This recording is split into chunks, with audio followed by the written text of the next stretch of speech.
Okay, our task was to explain in detail one of two problems that was given to us. So I chose number 78 on page 232. So it says a firm will break even, no profit and no loss, as long as revenue just equals cost. The value of X is equal to the number of items produced and sold, where C of X equals Rx is the break-even point. Assume that each of the following can be expressed in linear function find. So there's A, B, C, and D. Find the cost, the revenue function, and the profit function, and then find the break-even point.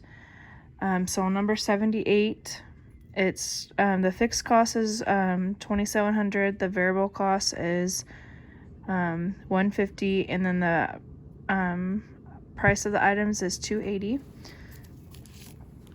So here is my work. That was just helping me find this stuff for me. Okay, so the fixed cost, like I said, is $2,700. We're going to label that as B. Variable cost is $150, and we're going to label that as M. And then the price is $280, and that's P for price. So what we want to do is we want to plug the numbers that we know into the formulas that we know for the cost, the profit, and the revenue. So the cost is MX plus B. So we're going to come down here. So our variable cost is 150. So we have 150X, and that's where we get that number as M. And then we know from up here or to the side where I wrote MX plus B, we want to plug in the M and the B. So we have 150X plus 127. To find our revenue, we're going to plug in P for price. That's 280 times X. And then to find our profit function, we're going to put in the 280, that's the price of X, minus, and then where we get this number, we could either plug it into our formula that we know, but we know C is equal to 150X plus 27, so we're going to plug it into there. So we have 280X minus our C function, which is 150X plus 2700.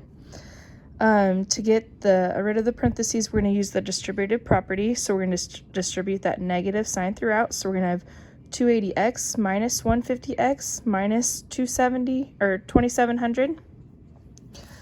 And we're going to simplify. So 280X minus 150X is 130X minus 2700. And then to find our break-even point, the P function.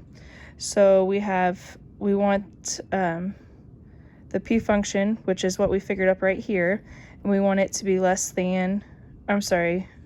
greater than 0.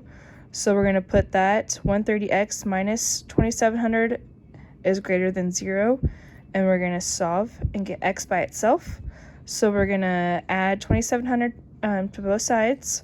So we get 130X is greater than 2700, and then we're going to divide by 130. So we have X is greater than 20.77, and we want that a whole number, so we round. And since that's 0.7, we're going to round to 21. So X is greater than 21. And that's how I found that.